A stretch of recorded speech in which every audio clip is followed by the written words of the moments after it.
Felipe, just go on and do Tori this favor. Go ahead back to your 4 a.m. mornings of partying and sleeping with pros in different area codes and just let her be. Let her be.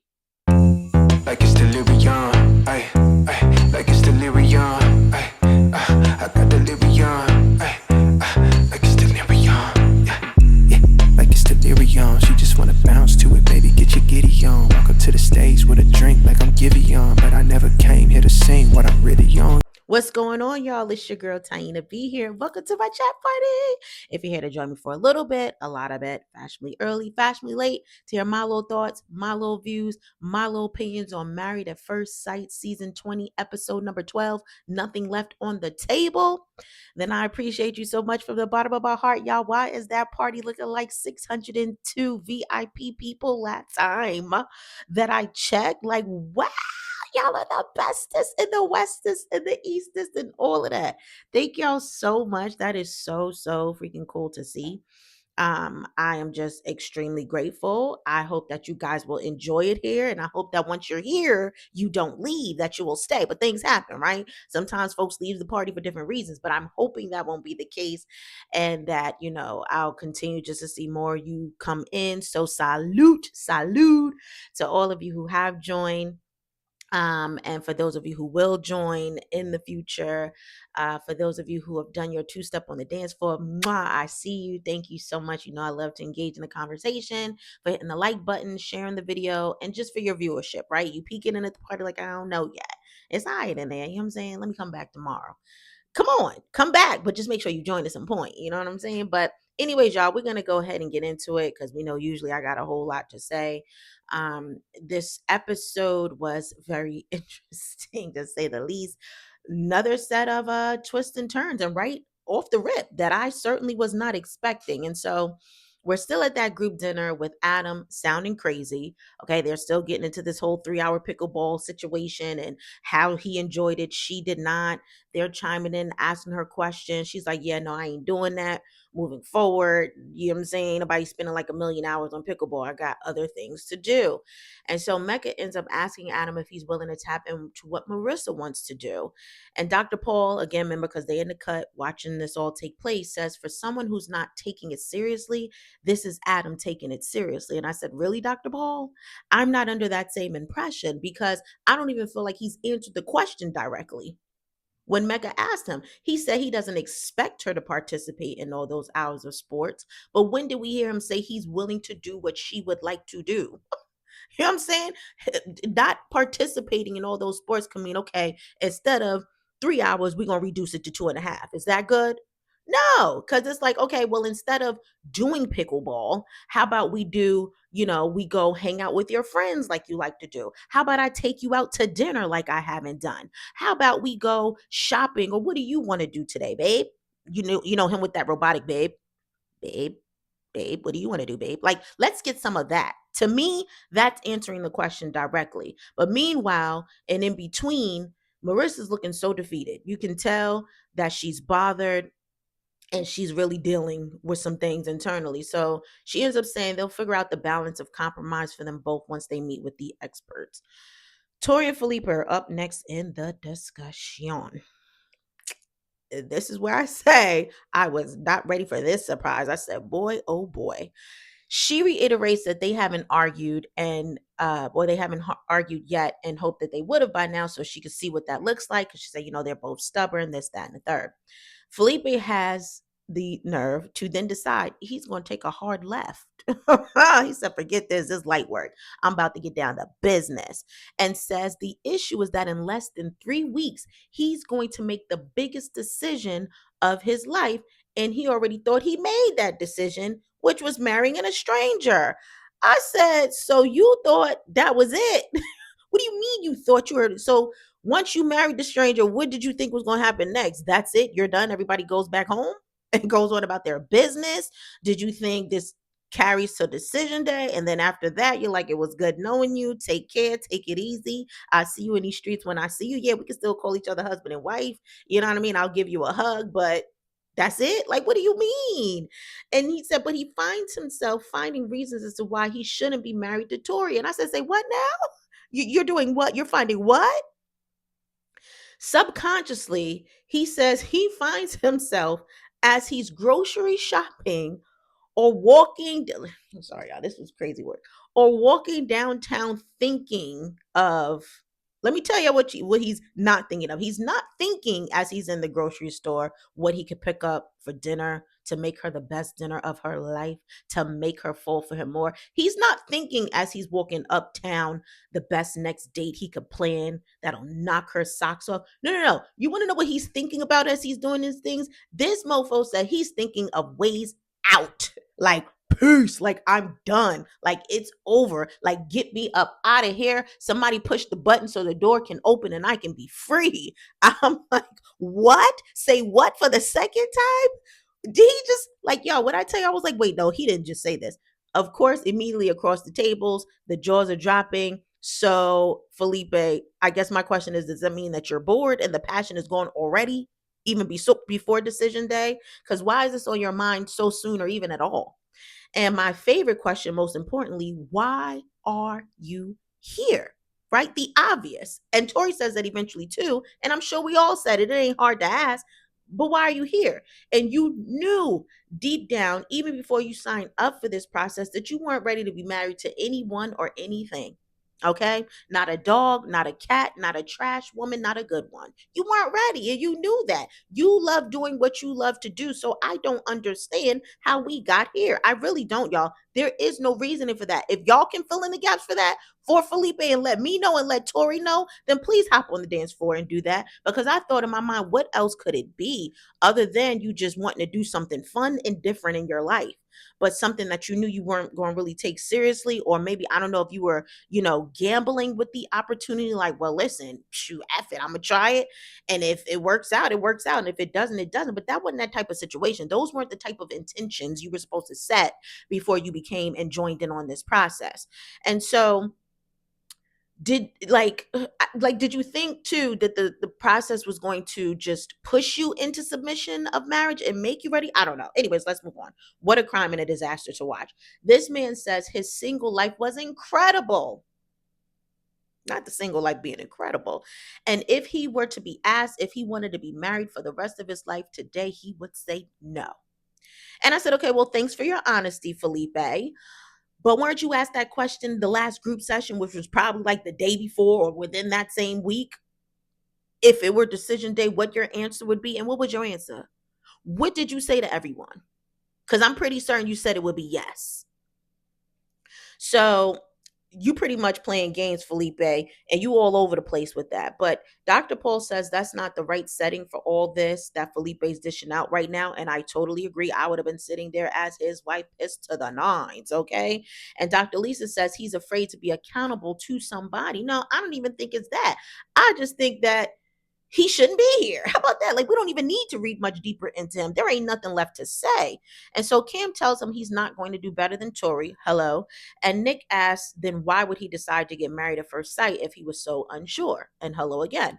And Felipe says, because he was sure. And I said, no, you were not. No, you were not. Period. And I've already stated why. You just wanted to play. You thought this was going to be a game. You thought this was a kind of a, whatever happens, happens. Your reasonings just weren't right. That much we do know. Nick asked Tori how she feels about it, and she says Felipe has individual work to do on his own. And yeah, it would have been better if he had focused on that though, Tori, that independent work before he decided to hop into a serious partnership such as marriage with someone. But Tori says she's secure within herself, and that's great, Tori. You're going to need to rely on that. But you've got a serious problem on your hands based off of what Felipe just said and what he will continue to say when he's asked by Adam what the amazing parts of his life were that he doesn't feel Tori will be able to amplify. Take a moment and get ready to digest this one, y'all. In case you haven't seen the episode, just take a moment.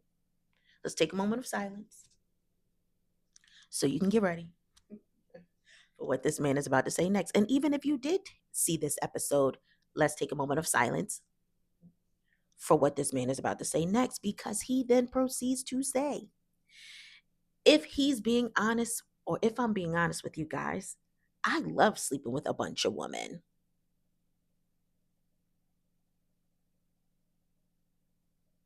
I love sleeping with a bunch of women. I said, okay, we're done. DJ, connect the sound system. Party's over. We're done. You're done. You're done. Shout out to my girl bailing out loud. You're done. Like I said, this can't, like when I tell y'all, there are moments in life where I sit and I'm like, yo, this can't be real life right now. This can't be happening. Like, I know this ain't a real thing. Like, this is not for real. And it'd be so for real. Like, cause he was so serious. No games played in that moment, at least. I said, oh, he being real honest. And sidebar, because y'all know me with the faces, just like if you didn't see Cam's face, go back and clock it because this man had the ill jaw dropping moment. I said that was the universal jaw drop for us all. And then I said, well, shoot, would I've been jaw dropping? You know what? Yes, I would have, but then mine would have been followed by a screw face because I've been sitting there like, what? What are we doing here? Right. And I paused my TV even at the perfect time in that moment to kind of capture Cam's face. It was kind of funny, but just a mess. And this is why I just said Felipe knew doggone well he wasn't ready for marriage. And like and even with him wanting to sleep or loving to sleep around with women, I'm like, so even with that, did you think marriage was going to take that craving away? Because it does not work like that. And let's remember too, Tori told us from the beginning that she's not into cheaters. So I'm like, so what now? What do we go from here? What do we do? And so Tori says in her confessional that she doesn't know what's going on here. And if he wanted to be with pros, then he should have been with pros. And that's our soft term slang for O's with the H in front of it, for those of you who don't know. She says she's confused though, because there was no indication from Felipe that that's where they were with things. And I can see that because, again, as I just said, he's all over the place. But even in spite of him being all over the place, when you're so unsteady, just in general, that's something worth paying attention to. When you are all over the place, you know what I mean? And you're not on equal footing or, footing where you're sure, that's a problem. Like we got some issues right there. And excuse me, Courtney, not you talking about you don't know why he's married. I said no. No. We don't know why you're married. So mind your business and be quiet. Let's move on. Everyone's just shocked and chiming in on their thoughts to talk some sense into this dude. It's a total waste of time, in my opinion, because he wants what he wants. And most likely he's going to have what he wants. And that's just, I don't think this is going to go well, y'all. I just don't. So, somewhere in there, Mecca says he was afraid of commitment too, like Felipe, but now his decision has changed and he would be crazy not to say yes to Beljolie. And he says he did a lot of group reflection, and hopefully so. Of course, just when we thought we were done with the performative of it all, Belle Jolie was not going to let that slide so easily and says she wasn't a fan of how they were portrayed, and Mecca was not being performative. He was just exaggerated and animated in what he said. And most of us call that. But she says he meant every word of how he felt about her. I said, okay, girl, you say apples, I'm going to say oranges in terms of it all. Michelle apologizes, which was nice of her. They love that Belle Jolie stands up and defends Mecca. Nick gets the talking about what he appreciates about Courtney, and she's claiming that things have gotten better. I don't trust nothing that woman says, let alone even what Nick is saying at this point. I'm moving on. I did peep though how Dr. Paul was like they in this that in the same way Nick is saying kind things about her, he wishes Courtney would say kind things about him. Good luck with that. Ain't gonna happen. And when she does say it, it's not for real. Mecca even calls her out on her lack of connection with Nick. And I said, oh, here we go. Because of course she don't like being called out. And all that alleged sweetness that she was just giving to the man goes right on out the window. And this is why I said I can't fool her, nothing that she says. And she says no one's noticing the changes that she's making to make things work. Blase, blase, blah. But she hasn't heard one person mention the efforts that he's making for things to work, and says she was just going to sit on it, but now she's calling it out. I said, girl, you been calling stuff out. Like you act like you're doing something brand new. Like, girl, please. She says so sharply, she doesn't know what he's doing. Go and turn him. I mean, I don't know what you're doing. I don't know what you're doing. I said, oh my Lord. I tell you what he's doing, girl. I'm gonna answer that question for you easily. He's still being there every day and putting up with all your evil stuff that you put on the table and that you throw in his face nonstop. That's what he's doing, putting up with your evil. And can y'all understand even more now? Why I say I just be sliding like I got to slide past him. I ain't getting myself worked up. You know what I'm saying? You know how we were told, like, listen, don't let this stress you out. Don't let that stress you out. Certain things just don't let you stress you. I'm not about to let this girl stress me out in life. Okay. So we're gonna move along. But Shell and Cam, of course, they usher in the positive. That man says he's even coaching now better because of her. And I said, I know that's right. And we know that they're just on point and on track with things, still loving every ounce of it. So Devin begins keeping it a bean and letting the group know that he and Caitlyn are not locked in. So much so that he doesn't even know if she likes him. So sad. And Dr. Paul likes that he's speaking his truth. I do too. For the record, though, I will say Court and Caitlyn are one and the same, like I've kind of already said before, because automatically, once he starts speaking his truth, she gets defensive and she don't like it, okay? And says he's not recognizing the efforts that she's making. And even in this moment, he's doing what he can to please her because he even tries to shift the tone of the conversation just to make her feel better. And I'm like, no, forget all that. We don't care. Enough of this already. She'll be all right. She got a little stank to her. She can defend herself, right? And giving, but getting nothing. This man is not being unreasonable in his request. And Devin, I apologize to you again. I truly do. So now she's all up in her feels instead of being receptive and receiving to what he's saying, right? And we know those are hard things. Nobody likes to be criticized, nobody likes to be called out, but it's the reality of how life works. If you want to progress and be better as an individual, take the stuff on the chin sometimes. To me, even if you're like, dang, I don't really like what's being said right now. Or yeah, I am in my feels, but just give me a minute, and you take some time to marinate on it, even that's respectable, or that is a good approach to take. But to just completely let it bounce off of you and be mad about it, like, this is someone that you have been partnered with, and he is letting you know what his issues are, and that there are issues. That is not to be ignored. That is not the time for you to sit and stay in your feelings. That means there's work to be done. This is what you signed up for. You inadvertently signed up to do the work, no matter what doing the work looked like. Again, y'all, this is just the question across the board. Why are some of these people here? We ask because it's just so true of a question. We have got to know. I don't understand it. A lot of these folks were not ready for this. And so they did not need to sign up for this. I don't even understand if y'all even wanted to do it, but knew you weren't ready. How about just wait for the next season or something? If you're so dedicated, do what folks have done in the past. I think it was one dude, and I can't remember his name, and he just ended up being a mess. Oh gosh, he had a unique name too and was a disaster in his marriage. Oh gosh, what was the guy's name? Oh man, it was a black guy. Oh, he had an African name, y'all. Y'all probably know what I'm talking about, but he lived in one city. I think he applied, he didn't get on. Then he moved to another city and applied and got on the show and then ended up making the woman's life a living hell. Oh Lord, I really should remember. But either way, or do that. Wait until you think you're ready, and then just go to another city and reapply. But now wasn't the time, right? But we're gonna go ahead and move along. And so Tori ends on what they would consider a positive note and makes a cheers by saying because they're in an unorthodox way of doing things and it's not going to, or it's not wrong to be, or they're in an unorthodox way of doing things and it's not wrong to be into someone at your own speed. They're human and they're allowed to be human. And I said, well, Tori, you don't have as many details to some of these situations, but thanks. Okay. They're human. Yeah, and that's right. But also what you just shared to at the end of the day ain't gonna fix nothing.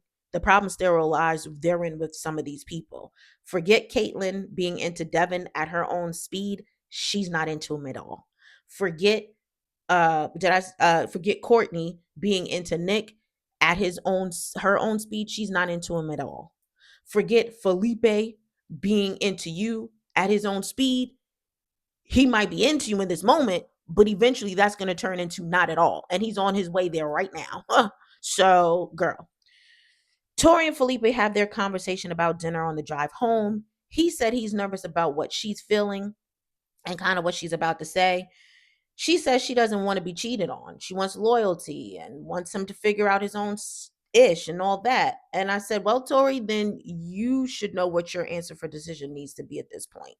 If he's not giving you what you're needing and y'all are right around the corner, and this is a problem that I feel like even is going to take place even after around that corner, you already know what time you need to be on.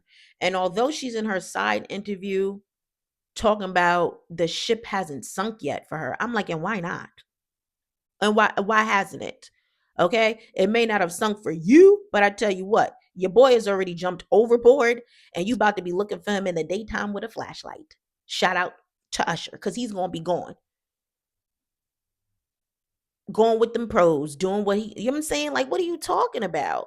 And he says to her that he thinks she's awesome, but doesn't know he can be all that she's looking for right now. And I say, there is your answer right there, girl. He just told you what it was. He just told you what it was, flat out, clear as day, without saying directly, but he still put it on the table. Pay attention when people give you what they need to give you. When people show you who they are, believe them. Okay. And he is showing and telling. And immediately, right? Because I said, this is what I want you to do. Tori, I want you to go home and call that black friend. Okay. And to see what she think about that. Call her. And also along with that, let her know what happened at that dinner table tonight. Okay. What she how she gonna feel about that? And while it's annoying, he hopped on this show and is beginning to get someone's feelings involved. And there were hard statements that he made. I will slightly say at least he's being truthful with her. You gotta give him that much, right? I ain't gonna put too much on it. I ain't gonna cheers to it, but at least he's letting her know where he's at with it, that he's not sure at the end of the day. She's looking at him, and I feel like she's almost like gazing at him in a sense, like she's thinking in her mind she might be able to fix that. And I hope not. I hope I'm so wrong, because girl, he is who and what he is, and you need to take him as such. So Devon and Caitlyn are riding home now, and we knew this was going to be a doozy. He's apologizing again, but still keeping things honest with how he feels, and she's still missing it all. She feels like he only has negative things to say, but that's it, because it's how he feels. So yeah, he's saying these negative things because what else are you really giving him at the end of the day? Whatever good you are putting out, it's not enough. And I can see why. It's not because he's pushy about things. It's because he's just asking to be met with a little something. And you're not even giving him a little something. He's hoping that that little something can one day turn into a lot of something, but he's even working with you at this basic level of things, at this kindergarten, first grade level of things, and you can't even meet him there. It's too much work for you. And so maybe an alarm should go off in that moment in your head, like, oh, shoot, this isn't good. Once I get out of my feels, like I just explained to you guys a few minutes ago, what can I do to start helping to turn this around and make things right for us? How can I do my part a little better? And then let him do his part, and then we get something going. And I don't hear she's been trying either, or I should say, I don't care that she's been trying either, because like I said, her trying ain't my definition of trying, and clearly ain't his definition of trying, and her efforts are no bueno. But she says she's tired of him saying she only shows up when the cameras are down, and asks him, what was the favorite day that we spent together? What was your favorite day we spent together? And he mentions the EDM fest, and she's like, show me where the cameras were at, to imply that there were no cameras around. And I'm like, okay, girl, wow, you act like you really did something. Okay, one time out of 100, Caitlyn. Like, I would like to believe that you not doing it more than you do it is what's taking precedence. That's the problem here. Like, you don't do it as much. Okay, you did it that one time, but the issue is you're not doing it a lot of the time. You're not doing it enough. And she doesn't know what to do and feels everything is not enough, because it isn't. And these people like Caitlyn and Courtney be so emotional with what they need and over the top. yet they give little to nothing to others, or at least in this case to Devon and Nick. I definitely understand Devon's frustration more and more and more, and I feel for him for sure by now. I really do. And so we got Nikki and Sean to go check out each other's places. And Sidebar says sis took her a good old dedicated nap. Okay. The way her head was cocked to the side on that drive there, and she was out like a light and head was down. I said, okay, that's some good, like, that's that good sleep. Okay. I'm not mad at that quick little nap. So they get to Sean's apartment. Not really anything to talk about. It was chill, but Nikki said it wasn't as clean or neat as she thought it would be based off of how he presents. Like, I'm just this put together, organized kind of a guy. And she says she will not be living there.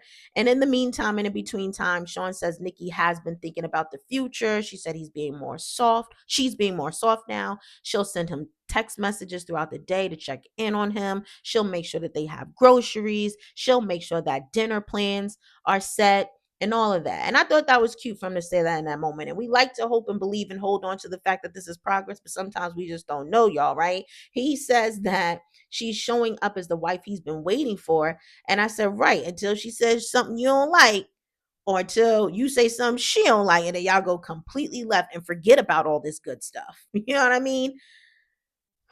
We're holding on though. Nevertheless, they head over to Nikki's house, and it's nice. It definitely is.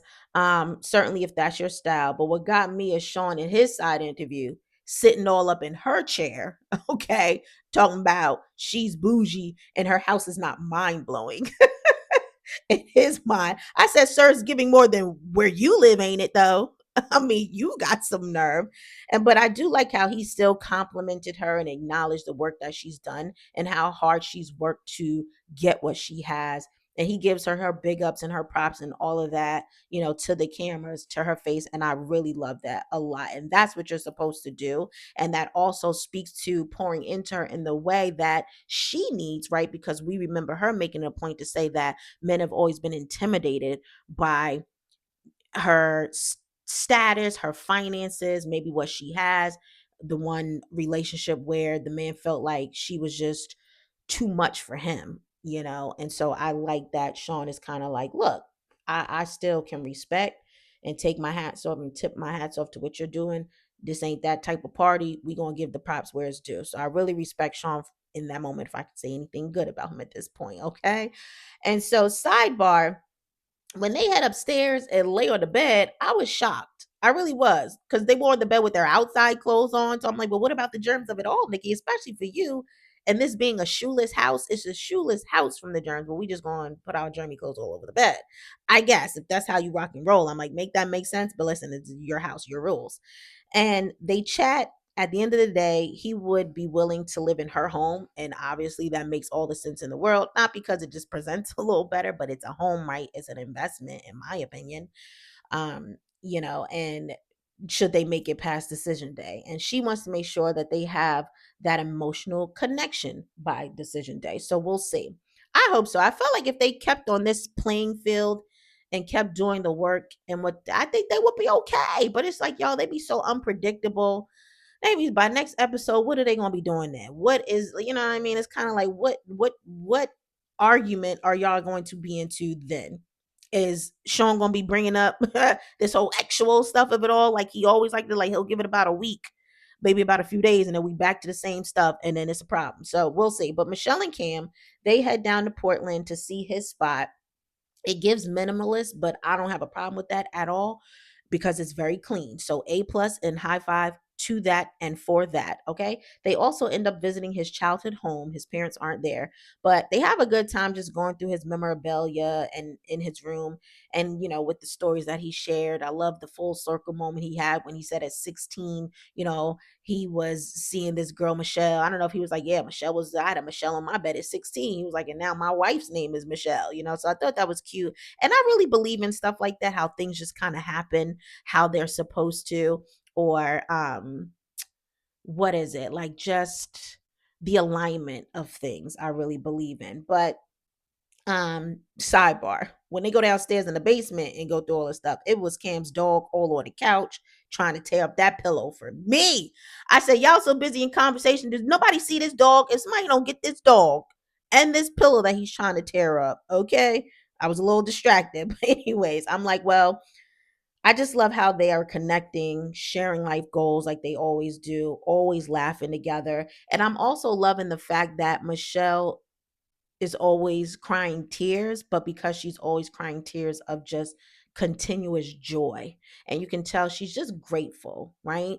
This is what she wanted, and now it's become a reality. And I really love that for her. So, again, I'm just wishing them all the best and that this really is a real thing for them and that they get better and stronger with time and as time progresses. But in between the visits that we're seeing, we see Adam and Marissa visit with Dr. Lisa.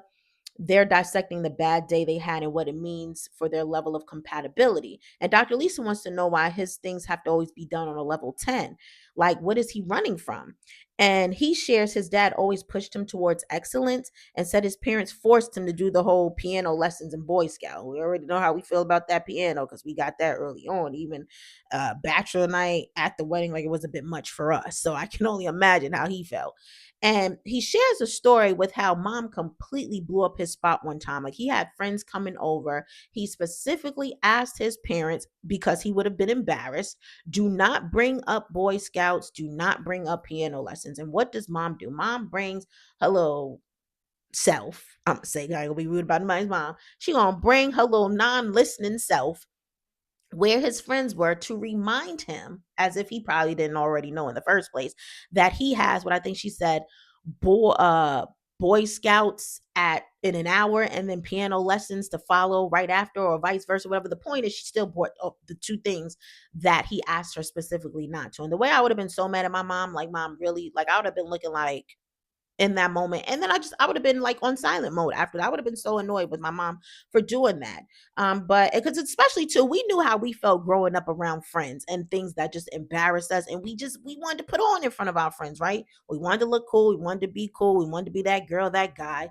We don't need anybody coming and throwing salt in that and messing that up. And mom did just that. But either way, or he says he's always been passionate about things and just wants his partner to be able to rise to that level, while Marissa's sitting there looking like, well, good luck, buddy, because that ain't me. She ends up sharing her level of stress and anxiety because she can't get to the level that he's wanting. And I can understand that. That's a lot of pressure. You know what I'm saying? Like, that's not the same as Devon and Caitlyn.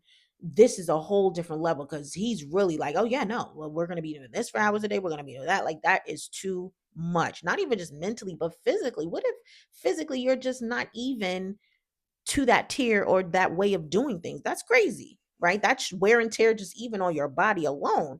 And she struggled with depression and anxiety as a kid. She gets emotional, says she's done a lot of work, but um she's having a little anxiety at this time and trouble communicating because she hasn't been able to do what she wants, and this is just all triggering for her. And that's just, like I said, it's not a good look at all. And I'm just like, Adam, really pay attention to what she's saying, because if you're really paying attention and taking notes, then you would go ahead and in your mind already be starting to plan what y'all can do that will really put a smile on her face, that has nothing to do with you and everything to do with her. And it doesn't even have to be anything big. That's what people fail to realize. You could have a surprise situation where she comes home and her friends are sitting there, or if you don't want them in your home, you go to meet them at a restaurant and she doesn't know they're going to be there. Like, just come on, get the wheel spinning. Stop worrying about pickleball and get yourself together. And she says also in her relationships in the past, she would be scolded when she didn't do things right, but she does strive to be perfect, though she knows that's something that's not attainable. And Adam says he knows they'll have to compromise, but he doesn't know how satisfied he'll be. And I feel like even in those moments of his little side interviews, he was dropping some stuff that we needed to pick up, which is showing why this potentially, again, is just not going to be a good situation, because he's still set in his own mindset of what he wants and not bending for real for what she's going to want. I just don't know. He wants her to be his person, so he says. And that's the thing, right? That we could want, well, we could say, well, this is what I want, but that don't mean this is what it's going to be. I kind of feel like that's what he's giving a little bit. But he said he won't allow Marissa to lose her voice. And I said, too late. She already has. Now she can find it again, but yeah, right now it ain't there. And I will say, I feel this is the deepest we've seen Adam. So I guess, but I don't think I don't know, y'all. I just, again, I always hate putting this out there, but it's hard not to believe that or hard to believe that some of these people are going to make it based on these things that they give us. Because I go back to that rule book, right, that I mentioned from the beginning. I thought I could tuck that away, but I said, no, maybe I'm on to something and I'm not so off, because it's still rearing his head in some type of way. Because this is all resorting back to, even if it's the surface level example of pickleball, it's still the major principle that it is stuck to what he wants to do and what he's requiring of her. He's just doing a little lighter than we thought he would. He's not as dry with it as we thought he would be, but it's going to be a problem. But we end with Tori letting us know she's kind of sitting doing her little side interview with the camera, getting her makeup together. She's getting tired of Felipe saying he likes her so much and whatnot, but doesn't understand why he's going through this process if he's not sure. And she says she genuinely thinks that they're good right now. Excuse me, he genuinely thinks that they're good right now, and she doesn't understand his thought process. And I said, well, Tori, you don't even have to understand it. Just take that Jeezy for what it is and head for the border. I say head for the border. I think Martin said that too. Shout out to Martin. So it's like, you have everything you need right in front of you. It may not be what you want, but girl, it is certainly what you need. Certainly something that seems like it is going to spare you and save you for any heartbreak in the future. So this is your out right now. Sorry to say, but it just is what it is. And so in the next episode, we see one of the couples are going to end up ending their marriage in the group session. I said, yes, let's go. Yes, please let it be who I would love for it to be. Number one pick. Who is it, y'all? Who's my number one pick, y'all? Courtney and Nick. Okay. I said, but I wouldn't be too mad if it was Devon or Caitlyn. I wouldn't just put Devon right on up out of his misery. Okay, y'all. But anyways, the music is on. The dance floor is lit. Don't be a prude and hold up the wall, hop on the dance floor. Let me know your thoughts and your feelings about everything. Yeah, I know you know, like I know that Felipe showed his little, okay, not only embarrassed his wife with what he had to say, but completely just said a whole lot. He really said something, and not a good something. What do y'all think Tori should do at this point? Is this something that you think that she can work through or should work through? Or do you think she needs to be done? The signs are there, be done. I'ma say be done, girl. The signs are there. I don't care about the passion y'all have in this moment and the sweet love you might be making. It's done. Okay? You don't need anything else. He's been kind of, like I said, dropping the nuggets along the way, anyways, if we're being honest with it. And anytime your father's going to have to coach and prep you, like 2 weeks into your marriage, or maybe it was a little further than that, about what you ought to be doing and should be doing, because you don't already know that. Like, you got to already seek advice to that degree so soon. Oh, this is a problem. This is a huge problem. He ain't gonna make it, y'all. He is literally daydreaming on a regular basis about that life that he loved, that single life. And again, Felipe, that is okay. Do you all the day long, but don't drag somebody else and their feelings and emotions into it. Just go back to the single life then. Let's just call this a wash. It's a big wash because you done committed to some marriage, but let's just go on and say, you know what? I ain't gonna play with Tori's feelings or emotions not another minute longer. That's how much I respect her and see it for her. And maybe one day, if timing is right and her feeling and mood is right, maybe we can rekindle this. But this ain't it right now. Just do her that solid, please. Okay, y'all. But anywho, I hope that this video found you in good spirits. If not, I hope I said a little something to put a smile on your face. I'm sending you all social hugs. I truly am. I really am. Again, I just appreciate y'all so much. Just thank y'all. Okay. Thank y'all, all 602 of y'all. For real, for real, for real. Okay. And I just appreciate you. If nobody else does, I do. All right. And I will definitely be back once the episodes drop to do it all over again. I'm hoping that I'll squeeze in a little something because I do have vacation coming up with my fam. And we're heading out this weekend and we'll be going for a minute. So I'm going to do what I can, y'all. But if not, y'all know I'm going to still come back. I'm going to be a little late, but I'm going to come back. And I don't even know how I'll do that, but we'll cross that bridge when we get there. Okay. But until then, y'all know what to do. Y'all stay up. Y'all stay blessed. And I'm out. Peace.